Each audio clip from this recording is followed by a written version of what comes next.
Hello and welcome to a new plant series on this channel that is surprisingly about Hoyas. You have guessed it. No one was guessing, but okay. We will just kick off with the first Hoya in this series, and that is the Hoya that you see here. This is Hoya benguetensis. Now, I will tell you, all of the Hoyas in this series have bloomed or will be in bloom at the time of filming. Not all of them, because Hoyas are not known to be very cooperative plants. They just show up on the set without blooms, only with buds, like this Hoya benguetensis. We do have several peduncles, I do believe three. One is, where is my finger? Where is my plant? One is here. And then one is hiding right there, where my finger is. That's another one. And the third one is here. And as you can see, all of them have a lot of buds, and all of them have bloomed many times. They're actually quite impressive, especially this one. Like, look at that guy. Can you see? That has rebloomed so many times. It is insane. I love it. And if it so happens, like in this case, that the Hoyas are not in bloom at the time of filming, just the rest of you here, you should be in bloom, I will provide some nice, good quality photos of the flowers that I took. Hoya benguetensis is a plant that comes from the Philippines. It comes from Luzon Island, one of the Philippine islands, and it comes from Benguet municipality, hence the name benguetensis. It is a very beautiful plant, as you can see here. And I may have said in the past, don't go look it up. I may have said in the past, I want to get rid of this plant, that I don't like this plant so much. I really don't know who that person was. I just don't know him anymore, but I do love this plant a lot. And all it took was for me to figure out how to grow it well. And I just want to pass on that knowledge to you because I'm so kind and generous. It is a beautiful Hoya. It is a very easy Hoya to grow given the right conditions. And you can see she has very nice narrow leaves that are, I would say they are long. They're not the longest leaves in the Hoyas that you will see, but, I think they're decent length. And there is some interesting veining here. I am looking for a leaf that will best display this, and all I see is dust. But anyways, let me just bring you closer.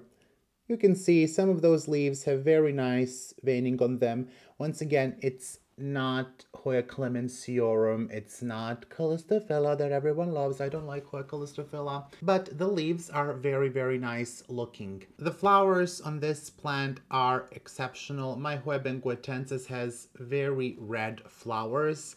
It did not arrive with any specific labeling, so there is no accession number, no additional information on the clone. But this plant came to me as a cutting from Camilla Gedden from Sweden. I do believe it was in 2021. And while I did propagate this plant a couple of times for Hoya sales, I think I just did not really grow it well for at least a year. It struggled, but once you get a hang of it, it is actually quite an easy plant to care for. And it's actually not so small. It's just, very nicely trellised. It's actually quite an easy Hoya to trellis. It behaves really well on the trellis. I think tower ones work really well for this plant. But anyways, to get back to the flowers, it is a frequent bloomer, and the flowers on this clone are very nice red color, maybe light red or dark orange.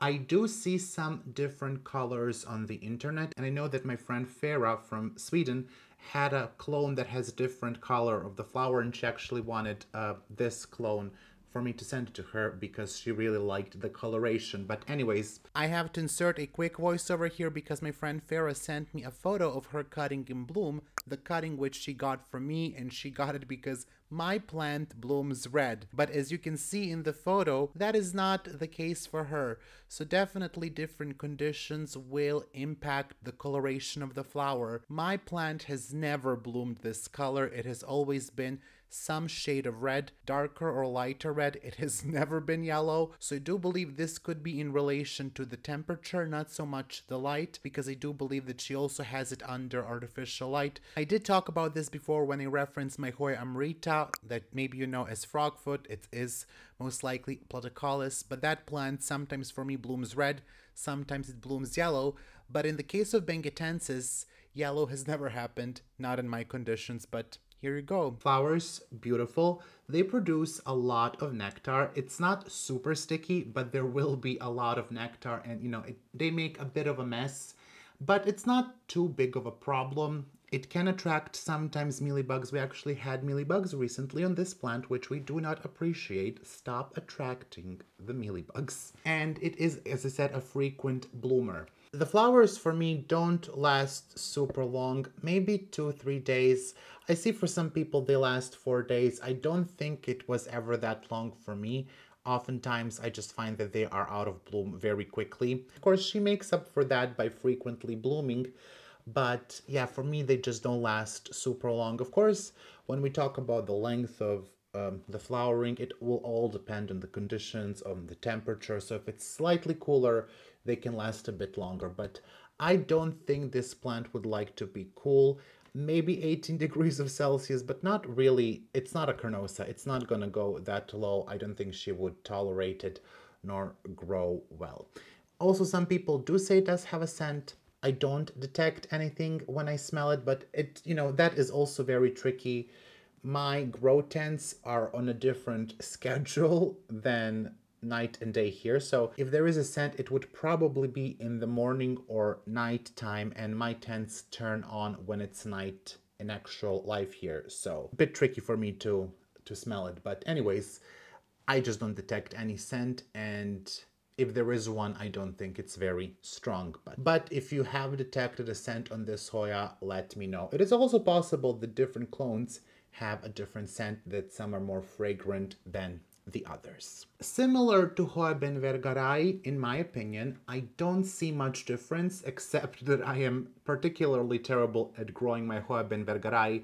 I just recovered this one a bit faster, and I took my time with that other plant, so that one is still not looking great, but I do believe they're very similar in care and similar in their look. I'm not going to show you the other one because she is not looking presentable. And that should be a lesson for all of the plants in my plant collection. If you want to be seen on camera, get yourself in order. Back to Hoya benguetensis. I initially grew this plant as a hanging plant, and I just am not very good at growing Hoyas as hanging plants unless they're specifically meant for that, traditionally meant as hanging plants. For example, Camilla, very, very good at growing Hoyas as hanging plants, and I got inspiration from her because she grows a lot of them as hanging plants, but it just did not work out for me. This plant didn't grow much at all.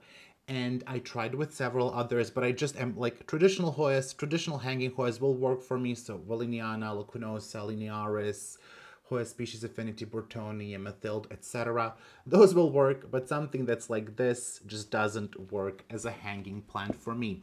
And I don't actually know what I think it was sometime last year when I decided to give this plant another go. I was really on the verge of selling it, but I decided to give it another go. I put it in one of my grow tents, my smallest grow tent, and the plant just exploded in growth. It was treated for mites because it was outside of the grow tent, and my room doesn't have, it has like a nice humidity for plants, not for people.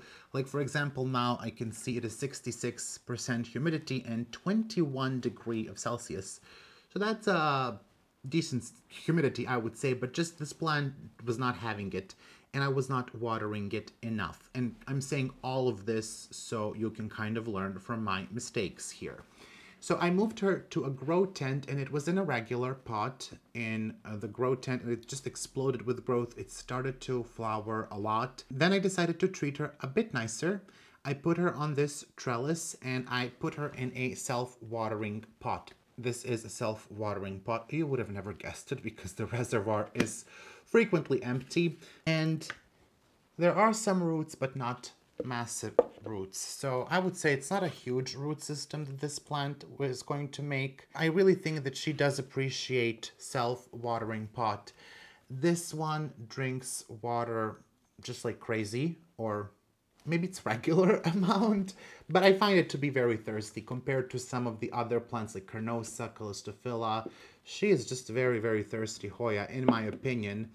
And She can recover well from underwatering, but I just wouldn't recommend it because, you know, when they get underwatered a lot, it's just very stressful for the plant and they will attract pests and whatnot. So, you know, don't do it.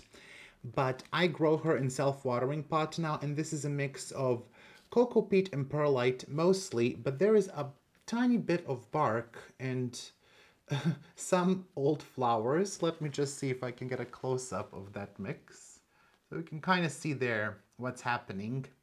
So it's a very light mix, but not as light as for some other Hoyas. There's not a tremendous amount of bark here.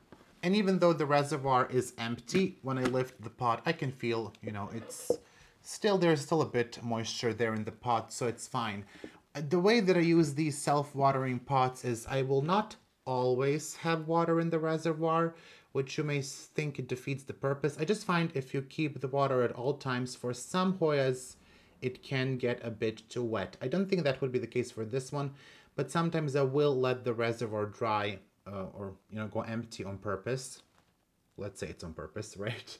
And then I will wait maybe a bit more and then refill it, shower the plant. I don't know, that's the way that I do it. I'm not saying you should do it like that. I am just sharing my experience here. But I do find this Hoya to be very easy to grow if you give it a lot of humidity, a decent amount of warmth, and a decent amount of light. It's not really a highlight Hoya. I always kind of keep it on the lower level in my grow tent, which still gets a decent amount of light. It's a 36 watt regular LED lamp that she gets, but I do also move them around the tent, and I did expose it to the actual Mars Hydro grow light that I have, and she was fine.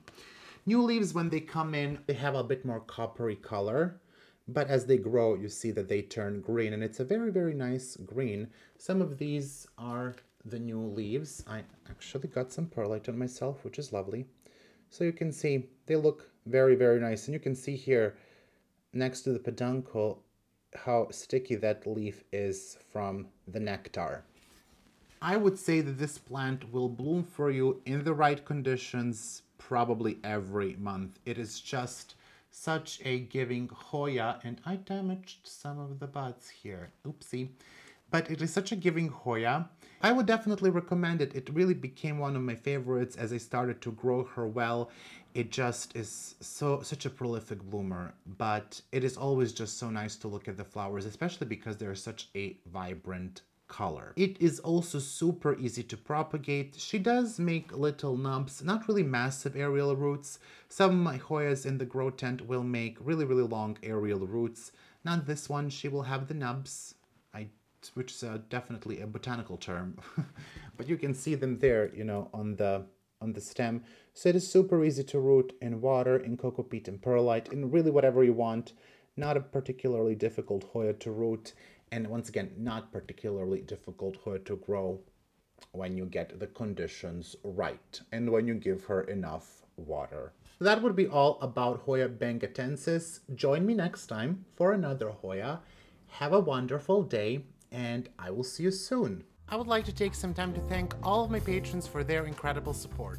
A massive shout out to my $5 patrons. My 3 anonymous patrons, Alex Von Siebenthal, Amber Clear, Amber Kosher, Anne Margaret Moen, Angela Bernard, Angela Parrish, and C. Aspen Drake, Patsy Bougie Panda, Brett Noble, Catherine Molina, Colleen Coyle Levi, Daniela Danube Daniels, Daria Kaminska, Dili Heredia, Deanne Sikorsky, Dipanjali Rao, Edith W., Erin Keenan, Eleni Saxon, Farah, Gathering Moss, Gina Geise, Go Green Tropical, Heather Uppenkamp, Hoji Scott, Hoya Heather, Jamie Arsenault, Yana Griffin, Jessica Chia, Yovan Denot, Kara, Catherine B, Casey Gross, Callie Cook, Callie Gallagher, Calso, Kimberly Polka, Kiwi Mochi, Christy Ehrlich, Leplan de Steph, Lisa Marie, MPLS, Lori J. Revert, Mandy Milliken, Marcel Har, Marcelina Novosansky, Maria Stein, Marina Yarmolik, Maria West, Maris B, Marty Miller, Mary Rose, Melissa Walker, Michael Curley, Michelle Heron, Nicole Ferranti, Mirka Grun Rus, Moa Edmond, Nelly Yang, Niha Basu, Nicole Maroney, Nguyen, Nita Macy, PJ Plan the Druid, Rachel Peterson, Robin L. Jennings, Sandra Cornelius, Sherry Kumar, Stephanie H2O, Tessa Martins, Tia B, TJWO, Trista Bailey, Tristan Thomas, Wendy